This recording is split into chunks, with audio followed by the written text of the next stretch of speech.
इस प्रेजेंटेशन का टॉपिक है इकोसिस्टम पार्ट 7 बायोजियोकेमिकल साइकिल्स। सबसे पहले हम बायोजियोकेमिकल या न्यूट्रिएंट साइक्लिंग इस टर्म का मतलब समझते हैं। तो जो न्यूट्रिएंट साइक्लिंग होती है उसमें बायोलॉजिकल, जियोलॉजिकल और केमिकल प्रोसेसेस इन्वॉल्व होते हैं। इस वजह से इस न्यूट्रिएंट साइक्लिंग को हम बायोजियोकेमिकल साइकिल बोलते हैं। बायोजियोकेमिकल बायोलॉजिकल प्रोसेस, थोड़े छोटे छोटे एग्जांपल से समझाते हैं। बायोलॉजिकल प्रोसेस, नाइट्रोजन फिक्सिंग को याद कर लीजिए। नाइट्रोजन फिक्सेशन में बैक्टीरिया लग रहा है तो बहुत सारे इंडिविजुअल्स इन्वॉल्व हैं, तो बायोलॉजिकल प्रोसेस हो रहा है। जियोलॉजिकल प्रोसेस, कुछ साइकिल हम पढ़ेंगे, जैसे फास्फोरस की साइकिल जब हम पढ़ेंगे तो फास्फोरस की साइकिल रन करती है चट्टानों की विदरिंग से। जब चट्टानें टूटती हैं छोटे छोटे पीसेस में, तो ये एक जियोलॉजिकल प्रोसेस हो गया। केमिकल प्रोसेस, तो डेफिनेटली बहुत सारे केमिकल रिएक्शन तो हो ही रहे हैं। तो इस वजह से न्यूट्रिएंट साइक्लिंग को हम बायोजियोकेमिकल साइक्लिंग भी कहते हैं। पहला पॉइंट। दूसरा पॉइंट, तो अब ये बायोजियोकेमिकल साइकिल होती क्या है? तो ये जो न्यूट्रिएंट्स के जो मूवमेंट हैं वेरियस कंपोनेंट्स में, जो इकोसिस्टम के बहुत सारे कंपोनेंट्स हैं, उन कंपोनेंट्स के बीच में ये न्यूट्रिएंट्स घूमते रहते हैं, मूव करते रहते हैं। उस मूवमेंट को हम न्यूट्रिएंट साइक्लिंग कहते हैं। यहाँ डायग्राम में देखिए तो हमने ये एक डायग्राम में डिफरेंट स्फीयर्स दिखाए हुए हैं। तो जैसे ये जितने भी लिविंग ऑर्गेनिज्म हैं, प्लांट हैं, एनिमल्स हैं, इनको हम बायोस्फीयर में इंक्लूड करते हैं। फिर एयर से बनता है एटमॉस्फेयर, वाटर बॉडीज को से बनता है हाइड्रोस्फीयर, और सॉइल और चट्टानों से बनता है लिथोस्फीयर। तो ये डिफरेंट कंपोनेंट्स हैं किसी एक इकोसिस्टम के, और इन कंपोनेंट्स के बीच में जो न्यूट्रिएंट घूमते रहते हैं एक जगह से दूसरी जगह। जैसे हमने सांस ली तो कार्बन ऑक्सीजन अंदर गई, बॉडी के अंदर गई, और फिर उसने फूड को ऑक्सीडाइज किया और कार्बन डाइऑक्साइड हमने बाहर रिलीज कर दिया एटमॉस्फेयर में। तो ये न्यूट्रिएंट्स का जो आदान प्रदान चल रहा है, डिफरेंट तरह के एलिमेंट्स का जो आदान प्रदान चल रहा है किन्हीं दो कंपोनेंट्स के बीच में किसी इकोसिस्टम में, इनको हम न्यूट्रिएंट साइक्लिंग कहते हैं। और न्यूट्रिएंट साइक्लिंग दो तरह की होती है, गैसियस साइकिल और सेडिमेंट्री साइकिल। गैसियस साइकिल का मतलब हो गया कि जिन एलिमेंट्स के रिजर्वायर एटमॉस्फेयर में है या वाटर में है, तो उनको हम कहेंगे गैसियस साइकिल। और जिन एलिमेंट्स के रिजर्वायर लिथोस्फीयर में है, सॉइल में है या चट्टानों में है, तो उनको हम बोलेंगे सेडिमेंट्री न्यूट्रिएंट साइकिल्स। तो एग्जाम्पल के लिए जैसे यहाँ पे हमने कार्बन और नाइट्रोजन का एग्जाम्पल दिया है, तो इनके जो रिजर्वायर हैं वह एटमॉस्फेयर में है। जैसे एटमॉस्फेयर में 78% नाइट्रोजन है, 20% लगभग 20, और जो कार्बन है वह 0.3% है, ऑक्सीजन 21% है। तो जो एटमॉस्फेयर मेजर रिजर्वायर हुआ नाइट्रोजन, कार्बन और ऑक्सीजन का। तो उसी तरह से फास्फोरस का जो रिजर्वायर है वह चट्टानें हैं। चट्टानों में अधिकतर फास्फोरस पाई जाती है।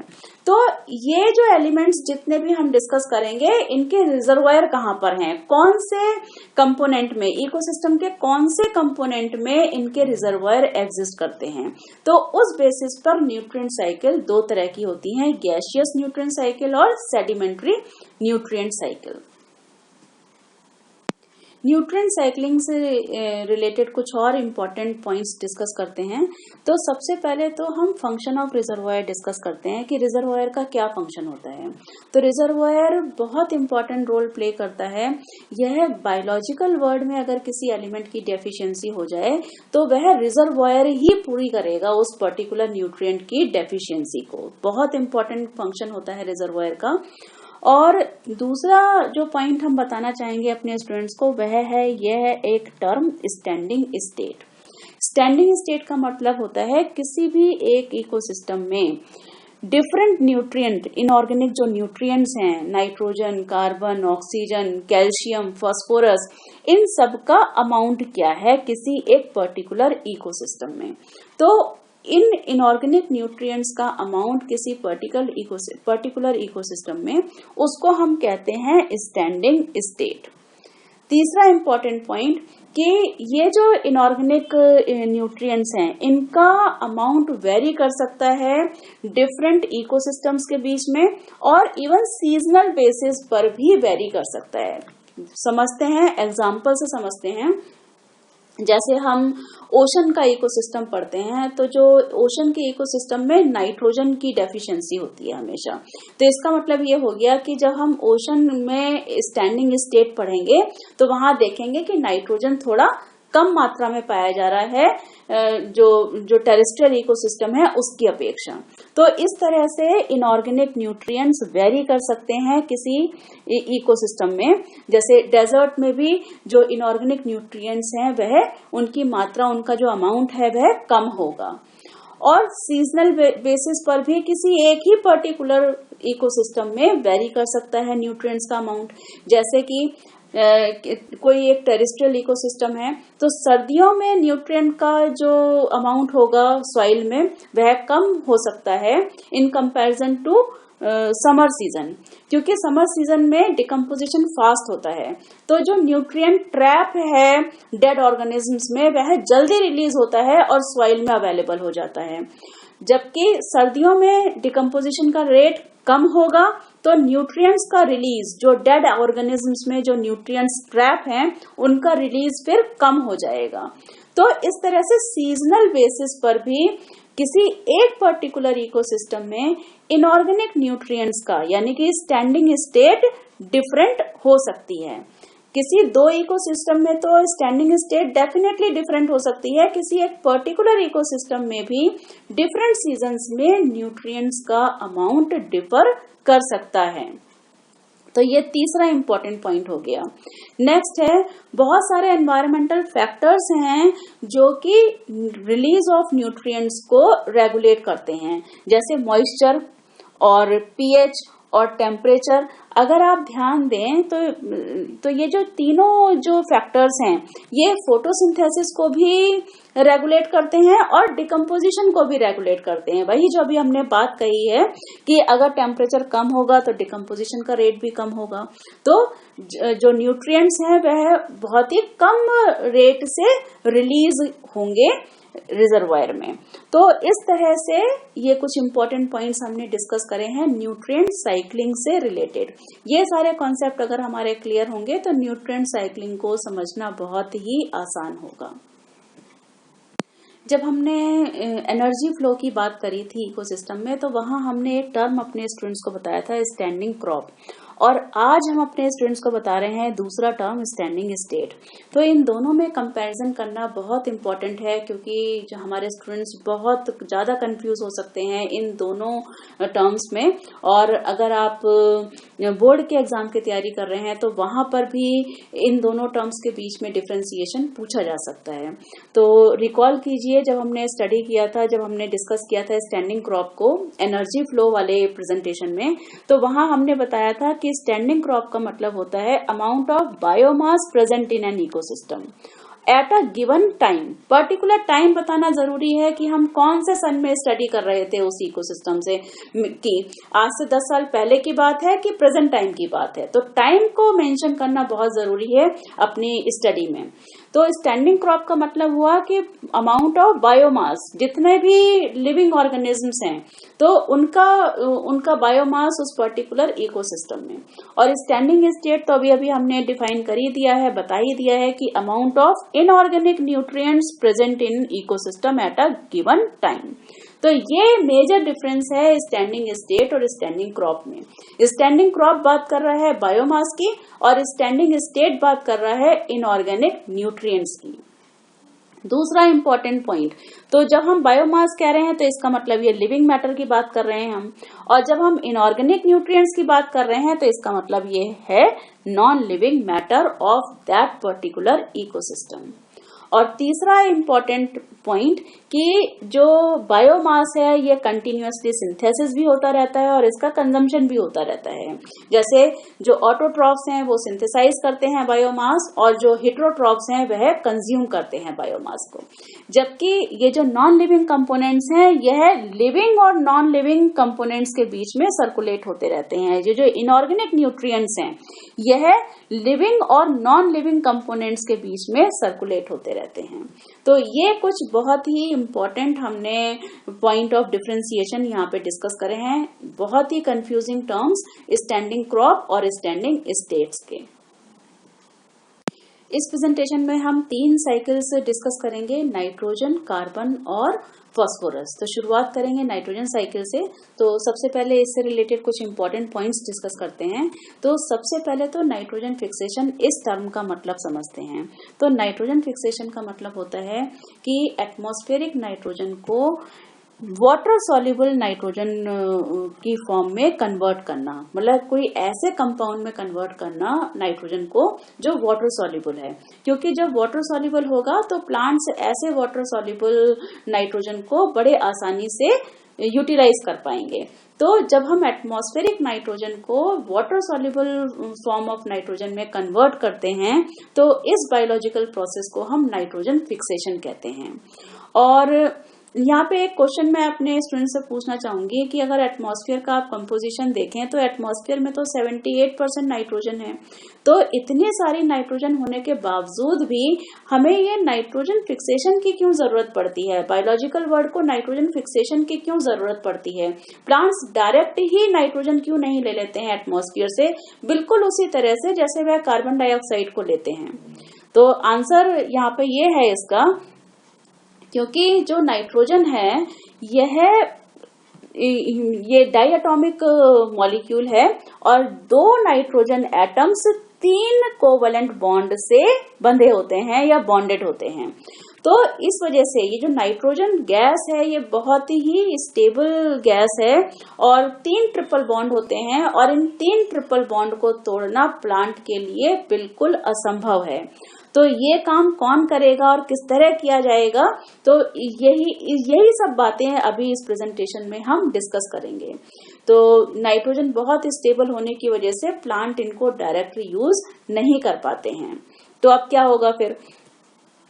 तो जैसे अब नाइट्रोजन फिक्सेशन होगा तो ये कुछ ऐसे कंपाउंड्स में कन्वर्ट होगा जिन कंपाउंड्स को प्लांट्स इजीली एब्जॉर्ब कर सकते हैं और यूटिलाइज कर सकते हैं। तो यहाँ पे हम 3 तरह के नाइट्रोजन फिक्सेशन बताएंगे। सबसे पहले तो है एटमॉस्फेरिक नाइट्रोजन फिक्सेशन, क्योंकि एटमॉस्फेयर में ही कभी कभी नाइट्रोजन फिक्स हो जाती है। नाइट्रोजन फिक्स का मतलब हमने बता ही दिया है, यानी कि नाइट्रोजन गैस कुछ ऐसे कंपोनेंट्स में कन्वर्ट होगी जिन कंपोनेंट्स को प्लांट यूटिलाइज कर पाएंगे। तो नेचर में बरसात के दिनों में लाइटनिंग खूब होती है और उस लाइटनिंग में इतनी एनर्जी होती है कि वह इस नाइट्रोजन गैस के ट्रिपल बॉन्ड को तोड़ देती है और ऑक्सीजन की प्रेजेंस में ये जो नाइट्रोजन एटम है ये रिएक्ट करके डिफरेंट ऑक्साइड्स में कन्वर्ट हो जाता है ये नाइट्रोजन गैस। तो इस तरह से नाइट्रेट बन जाते हैं, नाइट्राइट बन जाते हैं, यानी कि वाटर सॉल्युबल कंपोनेंट्स बन जाते हैं। तो इस तरह से एटमॉस्फेयर में ही नाइट्रोजन फिक्स हो जाती है। फिर अल्ट्रावायलेट रेडिएशन भी होते हैं एटमॉस्फेयर में, वह भी इस नाइट्रोजन को नाइट्रोजन ऑक्साइड्स में कन्वर्ट करते रहते हैं, लेकिन ये बहुत ही नॉमिनल, बहुत ही छोटे पैमाने पर ये कन्वर्जन होता है। तो लेकिन इस तरह से जो भी नाइट्रोजन फिक्स होगी उसे हम एटमॉस्फेरिक नाइट्रोजन फिक्सेशन कहेंगे। और क्या तरीके हैं? फिर इंडस्ट्रियल नाइट्रोजन फिक्सेशन होता है। बहुत सारे इंडस्ट्रियल प्रोसेसेस ऐसे होते हैं जिनमें नाइट्रोजन गैस जो वो नाइट्रोजन ऑक्साइड्स में या अमोनिया में कन्वर्ट हो रहा होता है, अमोनियम में कन्वर्ट हो रहा होता है। फॉरेस्ट फायर अगर हुई और ऑटोमोबाइल एग्जॉस्ट जो निकलता है जब हम गाड़ी चलाते हैं तो गाड़ी में जो फॉसिल फ्यूल में जो नाइट्रोजन कंपोनेंट्स प्रेजेंट होते हैं तो वह बहुत सारे नाइट्रोजन कंपोनेंट्स नाइट्रोजन ऑक्साइड में कन्वर्ट हो रहे होते हैं। तो इस तरह से ये जितने भी तरीके से नाइट्रोजन कन्वर्ट होगी नाइट्रोजन ऑक्साइड में तो उसे हम इंडस्ट्रियल नाइट्रोजन फिक्सेशन कहेंगे। और तीसरा है बायोलॉजिकल फिक्सेशन। बायोलॉजिकल फिक्सेशन भी होता है जो कि बैक्टीरिया के द्वारा होता है। तो ये 3 तरह से नाइट्रोजन फिक्स होती है बायोलॉजिकल वर्ल्ड में या अर्थ पर। बायोलॉजिकल नाइट्रोजन फिक्सेशन को जरा डिटेल में पढ़ेंगे, बहुत ध्यान से समझने की कोशिश कीजिएगा, ये बहुत ही इम्पोर्टेंट टॉपिक है। तो हमने ये देखा कि जो एटमॉस्फेरिक नाइट्रोजन है उसको अल्टीमेटली कन्वर्ट होना है नाइट्रेट्स में, क्योंकि ये वाटर सॉल्युबल फॉर्म है और नाइट्रेट की फॉर्म में सबसे आसानी से जो प्लांट्स हैं वो नाइट्रोजन को यूटिलाइज कर पाते हैं, यानी कि एटमॉस्फेरिक नाइट्रोजन को चेंज होना है नाइट्रेट्स में। तो ये 2 स्टेप में ये प्रोसेस होगा। तो सबसे पहले तो जो नाइट्रोजन फिक्सिंग बैक्टीरिया हैं, तो ये इस एटमॉस्फेरिक नाइट्रोजन को कन्वर्ट करेंगे अमोनिया में, तो अमोनिया बनेगा और इसी प्रोसेस को हम नाइट्रोजन फिक्सेशन कहेंगे। क्योंकि नाइट्रोजन फिक्सेशन की अगर डेफिनेशन आप देखें तो उसमें कहा जाता है कि conversion of atmospheric nitrogen into water soluble form. तो अमोनिया जो है वह एक वाटर सॉल्युबल फॉर्म है। तो जब बैक्टीरिया नाइट्रोजन को अमोनिया में कन्वर्ट करता है तो उसे हम नाइट्रोजन फिक्सेशन कहते हैं। राइजोबियम ये बहुत ही वेल नोन बैक्टीरिया है जो ये स्टेप करता है। तो सबसे पहले तो नाइट्रोजन कन्वर्ट होती है अमोनिया में और अब इस अमोनिया का ऑक्सीडेशन होगा 2 स्टेप में। सबसे पहले नाइट्राइट बनेगा और फिर नाइट्रेट बनेगा। तो इन स्टेप्स को हम नाइट्रिफिकेशन कहते हैं, नाइट्रिफिकेशन। तो 2 स्टेप्स में नाइट्रोजन कन्वर्ट होती है उस फॉर्म में जिस फॉर्म को प्लांट यूटिलाइज कर सकता है। तो पहले हुआ नाइट्रोजन फिक्सेशन जिसमें नाइट्रोजन कन्वर्ट हुआ अमोनिया में और अब इस अमोनिया का ऑक्सीडेशन होगा तो पहले नाइट्राइट बनेगा और फिर नाइट्रेट बनेगा। और इन कन्वर्जन को, ये तो 2 स्टेप में जो कन्वर्जन हुआ है अमोनिया का और फाइनली नाइट्रेट बना है, इसको हम नाइट्रिफिकेशन कहते हैं। और ये सारे स्टेप्स डिफरेंट बैक्टीरिया कर रहे होते हैं। जो नाइट्रोजन फिक्सेशन वाला स्टेप है ये राइजोबियम करता है, बहुत वेल नोन बैक्टीरिया है, आप इसका नाम कई बार सुन चुके हैं। और फिर यहाँ पर नाइट्रीफाइंग बैक्टीरिया वर्क कर रहे होते हैं जो ये स्टेप करते हैं, अमोनिया को कन्वर्ट करते हैं नाइट्राइट में और नाइट्रेट में। इन बैक्टीरिया को नाइट्रीफाइंग बैक्टीरिया कहते हैं। यहाँ पर एक और बात मैं अपने स्टूडेंट्स को बताना चाहूंगी कि एक और प्रोसेस से अमोनिया बनता है जिसे हम कहते हैं अमोनिफिकेशन, जिसे हम कहते हैं अमोनिफिकेशन। समझिए जरा ध्यान से इस टर्म को कि जितने भी डेड ऑर्गेनिजम्स हैं, जो डेड प्लांट्स हैं, डेड एनिमल्स हैं, तो उनमें जो भी ट्रैप है नाइट्रोजन, इनकी बॉडी में जितनी भी नाइट्रोजन ट्रैप है उसको हम ऑर्गेनिक नाइट्रोजन कहेंगे।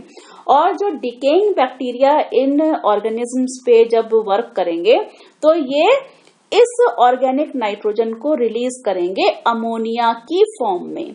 तो इस प्रोसेस को हम अमोनिफिकेशन कहते हैं। तो अमोनिया सॉइल में रिलीज होती है 2 प्रोसेस से, एक तो नाइट्रोजन फिक्सेशन से और एक अमोनिफिकेशन से। बहुत इंपॉर्टेंट है, बहुत ध्यान से एक एक स्टेप में समझिए इन प्रोसेस को ताकि कभी कोई कंफ्यूजन ना हो। दूसरी इंपॉर्टेंट पॉइंट कि जो नाइट्रोजन फिक्सेशन होता है यानी कि conversion of nitrogen into ammonia, ये एक एनएरोबिक प्रोसेस है जिसमें ऑक्सीजन की जरूरत नहीं होती है। लेकिन नाइट्रिफिकेशन, ये जो प्रोसेस है जो अमोनिया को कन्वर्ट करेगा नाइट्रेट में, ये एक एरोबिक प्रोसेस है। तो ये जो एरोबिक प्रोसेस है ये फ्री लिविंग बैक्टीरिया करते हैं। तो और ये जो प्रोसेस है ये राइजोबियम करता है जो कि एक सिम्बायोटिक बैक्टीरिया है जो रूट नोड्यूल्स में पाया जाता है। जो लेग्यूमिनस प्लांट्स हैं, जितने भी दाल वाले प्लांट हैं, जैसे मटर हो गई, सोयाबीन हो गई, चना हो गया, तो इनके प्लांट्स को हम लेग्यूमिनस प्लांट्स कहते हैं। तो लेग्यूमिनस प्लांट्स की रूट में जो रूट नोड्यूल्स पाए जाते हैं उनमें राइजोबियम पाया जाता है। तो राइजोबियम जो बैक्टीरिया है वह एनएरोबिक कंडीशंस में नाइट्रोजन फिक्स करता है, यानी कि एटमॉस्फेरिक नाइट्रोजन को अमोनिया में कन्वर्ट करता है। और nitrifying bacteria free living bacteria होते हैं। तो ये कुछ इंपॉर्टेंट पॉइंट्स हैं जो बायोलॉजिकल नाइट्रोजन फिक्सेशन जब आप पढ़ते हैं तो ये पॉइंट्स क्लियर होना बहुत ही जरूरी है। तो यहाँ पर हमने बताया, यहाँ पे रिएक्शन दिखाया है जिसमें ये नाइट्रोजन गैस कन्वर्ट हो रही है अमोनिया में, ट्रिपल बॉन्ड तोड़ेगा, तो राइजोबियम तोड़ेगा ये ट्रिपल बॉन्ड। और ये बहुत ही इम्पोर्टेंट रिएक्शन है बायोलॉजिकल वर्ड का, और ये रिएक्शन कैटालाइज करता है एक एंजाइम नाइट्रोजिनेज। अगर आप किसी कंपटीशन की तैयारी कर रहे हैं तो ये बहुत ही इम्पोर्टेंट इंफॉर्मेशन है। नाइट्रोजिनेज एंजाइम बहुत इंपॉर्टेंट रोल प्ले करता है नाइट्रोजन फिक्सेशन में, और ये एंजाइम हमें मिलता है राइजोबियम नाम के बैक्टीरिया में। और फिर यहाँ पर हमने नाइट्रीफाइंग बैक्टीरिया के कुछ एग्जाम्पल दिए हैं। तो जैसे अमोनिया को ऑक्सीजन की प्रेजेंस में नाइट्राइट में कन्वर्ट करेंगे ये दो बैक्टीरिया, ये कुछ दो बैक्टीरिया के हमने एग्जाम्पल दे दिए हैं। बहुत सारे बैक्टीरिया हैं जो नाइट्रीफाइंग बैक्टीरिया की तरह एक्ट करते हैं और इस अमोनिया को दो स्टेप में फाइनली नाइट्रेट में कन्वर्ट करते हैं। और फिर जब ये नाइट्राइट बन जाएगा तो ये फर्दर दोबारा ऑक्सीजन के साथ रिएक्ट करके और फाइनली नाइट्रेट बना लेगा, और नाइट्रेट को यूटिलाइज करते हैं प्लांट्स। तो इन दो स्टेप्स में अभी तक तो हमने पढ़ा एटमॉस्फेरिक नाइट्रोजन का कन्वर्जन नाइट्रेट में। अब हम डीनाइट्रिफिकेशन अपने स्टूडेंट्स को और बता दें। डीनाइट्रिफिकेशन में क्या होता है, ये जो नाइट्रेट है ये वापस से नाइट्रोजन, एटमॉस्फेरिक नाइट्रोजन में कन्वर्ट हो जाता है। तो इस प्रोसेस को हम कहते हैं डीनाइट्रिफिकेशन। और डीनाइट्रीफाइंग बैक्टीरिया के यहाँ पर हमने दो एग्जाम्पल दिए हैं, स्यूडोमोनास और थायोबैसिलस। ये जो बैक्टीरिया हैं ये डीनाइट्रीफाइंग बैक्टीरिया हैं। ये सॉइल में प्रेजेंट नाइट्रेट को वापस से कन्वर्ट कर देता है एटमॉस्फेरिक नाइट्रोजन में, और ये नाइट्रोजन गैस रिलीज कर दी जाती है एटमॉस्फेयर में। तो अब आपको शायद लग रहा होगा कि जो डीनाइट्रिफिकेशन है ये एक वेस्टफुल प्रोसेस है। जो ऑलरेडी फिक्स्ड नाइट्रोजन है उसको वापस से कुछ बैक्टीरिया ने डीनाइट्रीफाई कर दिया और वापस से उसको एटमॉस्फेरिक नाइट्रोजन में कन्वर्ट कर दिया। तो अगर आपको ऐसा लग रहा है कि ये एक वेस्टफुल प्रोसेस है तो ऐसा बिल्कुल नहीं है, क्योंकि जो नेचर है वह बैलेंस करने की टेंडेंसी रखता है।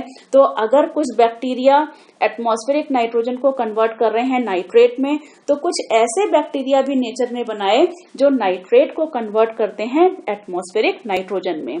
तो ये बैक्टीरिया जो हैं, जो डीनाइट्रीफाइंग बैक्टीरिया हैं, ये भी इकोसिस्टम में बहुत इम्पोर्टेंट रोल प्ले करते हैं।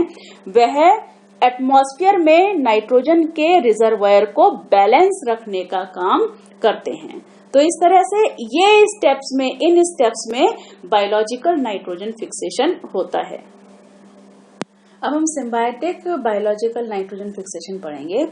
तो सबसे पहले तो जो राइजोबियम नाम का बैक्टीरिया होता है, यह सिम्बायोटिक रिलेशनशिप एसोसिएट करता है root nodules of leguminous plants के साथ में।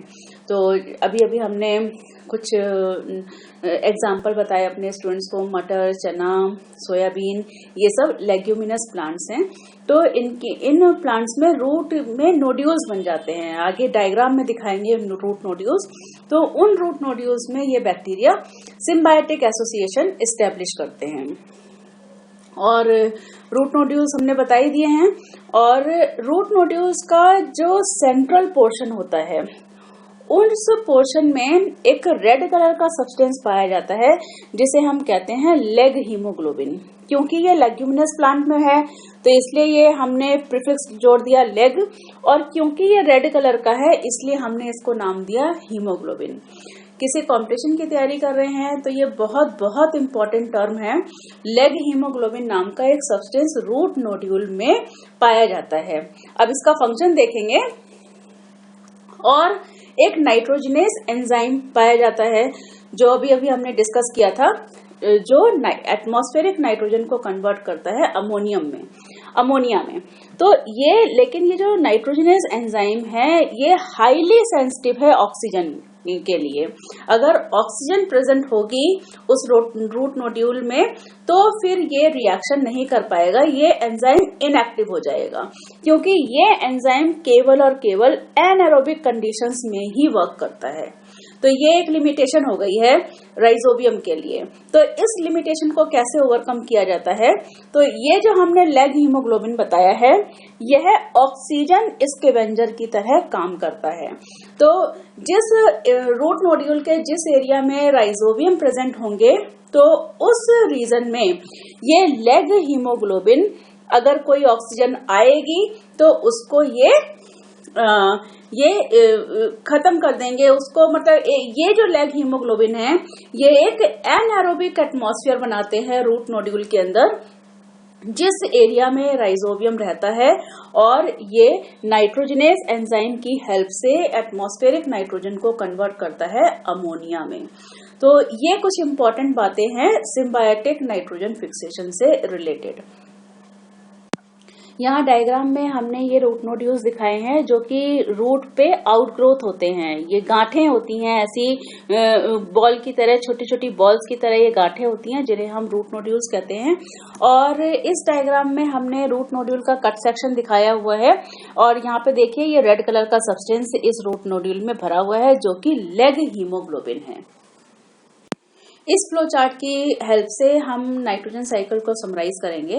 तो जितना भी कुछ हमने पढ़ा है वह हमने इस फ्लो चार्ट में समराइज कर दिया है, और इस फ्लो चार्ट को आप अपने नोट्स के लिए, टेस्ट और एग्जाम्स के लिए बिल्कुल यूज कर सकते हैं। बहुत ही अच्छा और बहुत ही कंसाइज फ्लो चार्ट यहाँ पर नाइट्रोजन साइकिल का हमने बनाया हुआ है।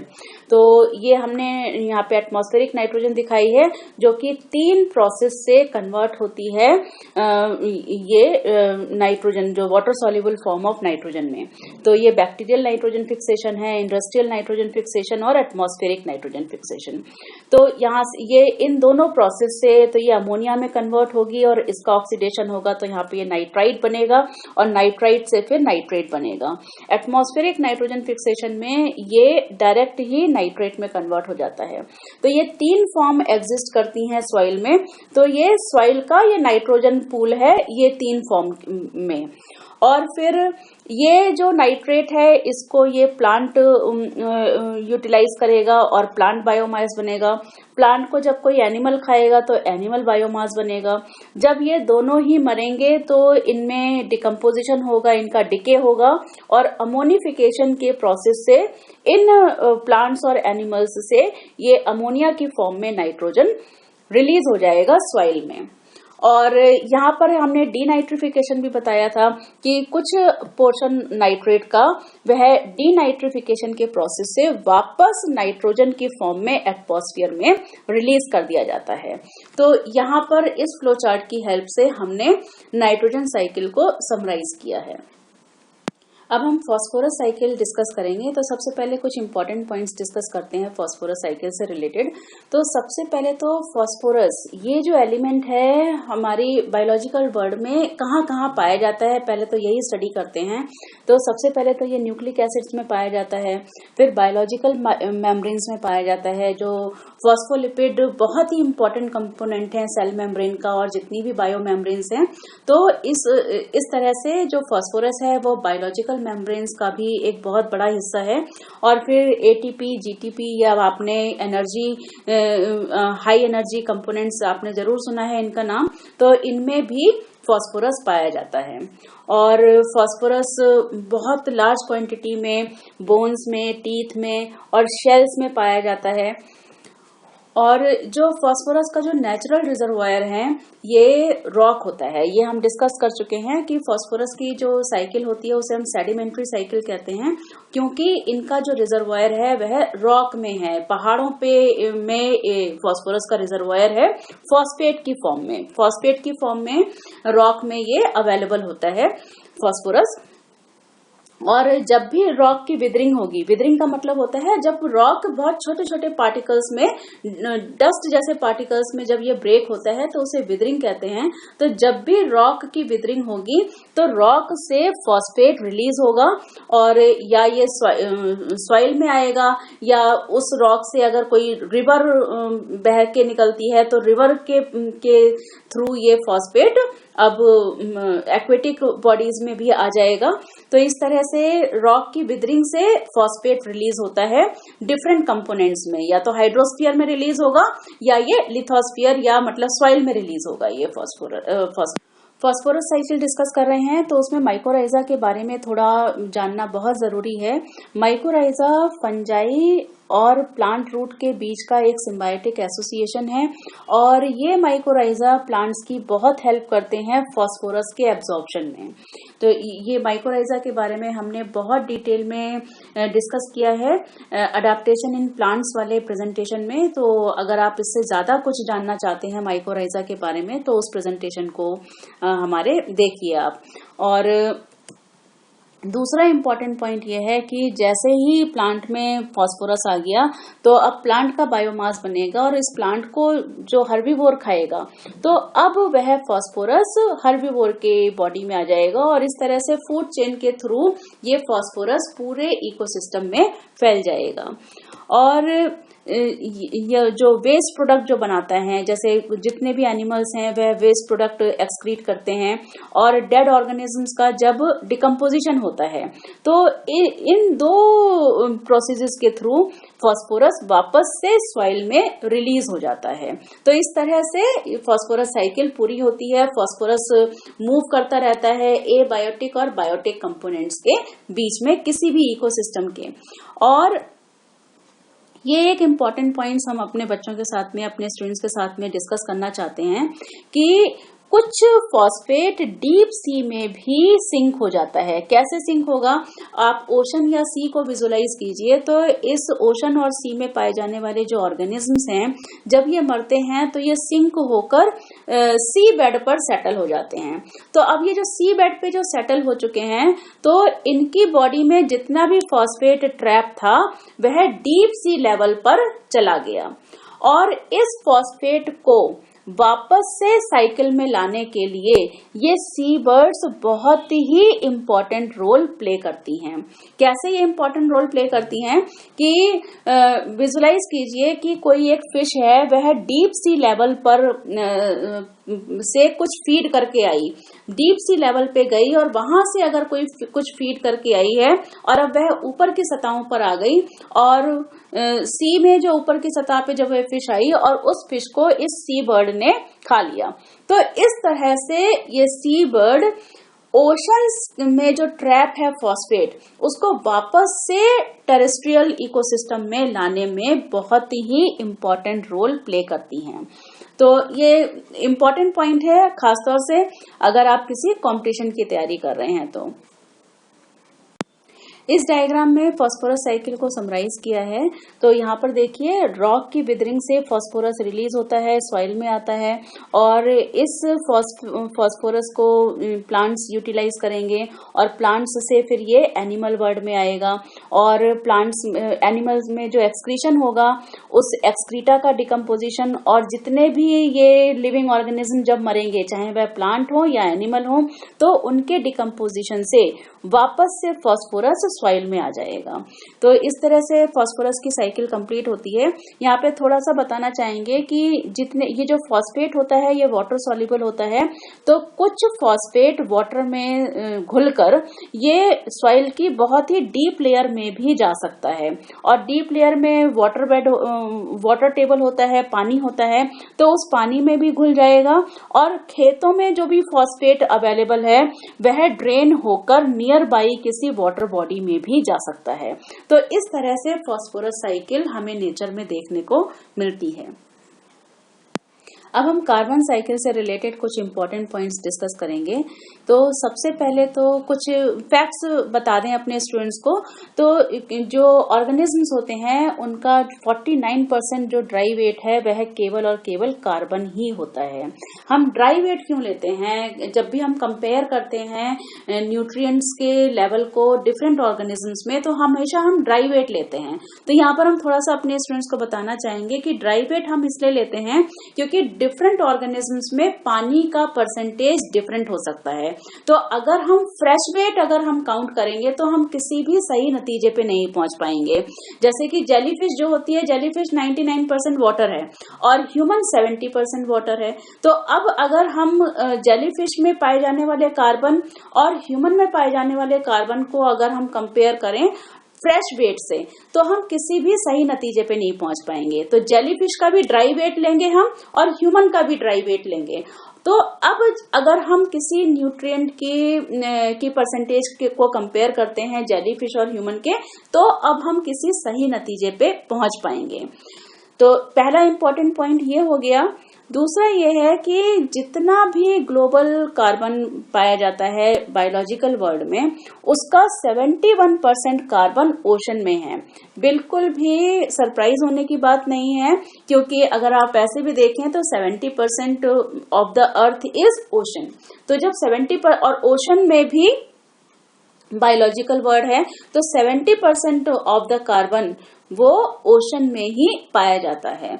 और जो फॉसिल फ्यूल होता है, डीजल हो गया, पेट्रोल हो गया, तो इसमें भी कार्बन के रिजर्वॉयर हैं।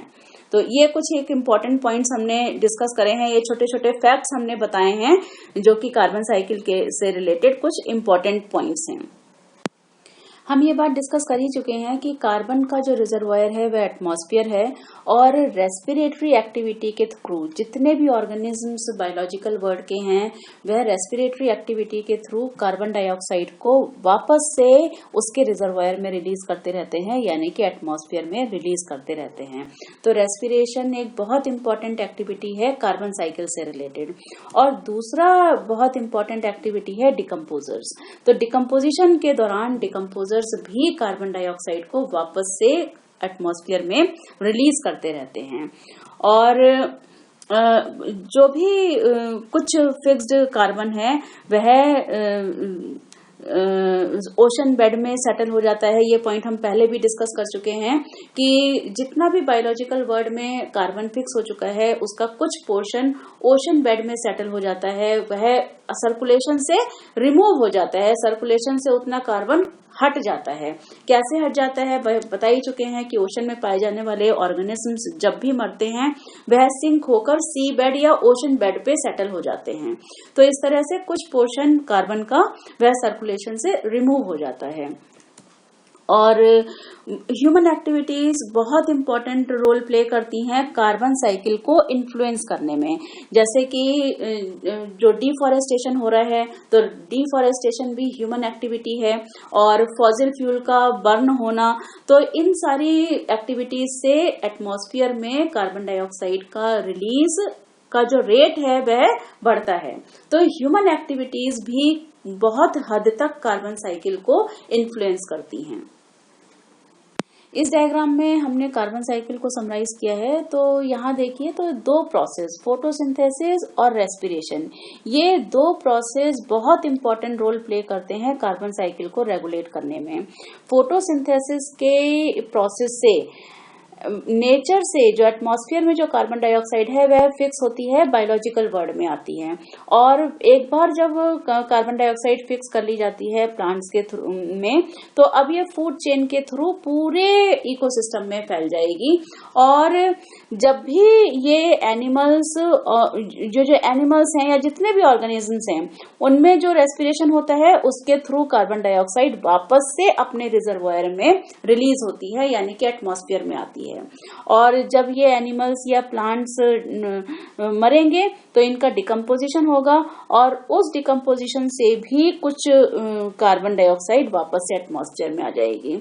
और जो बहुत पुराने जो कुछ एनिमल्स हैं जो सॉइल में, जो अर्थ के बहुत ही निचले हिस्सों पे में दबे पड़े हैं और वह फॉसिल फ्यूल में कन्वर्ट हो गए, अब इस फॉसिल फ्यूल को हम अर्थ की से बाहर निकाल के जब भी हम इसका कंबस्शन करते हैं, जब भी हम इस फॉसिल फ्यूल को यूज करते हैं, तो इस फॉसिल फ्यूल में भी जो भी कार्बन ट्रैप है वह भी एटमॉस्फेयर में कार्बन डाइऑक्साइड की फॉर्म में रिलीज हो जाती है। तो इस तरह से कार्बन साइकिल कई तरह से, कई सारे प्रोसेसेस के थ्रू पूरी होती है।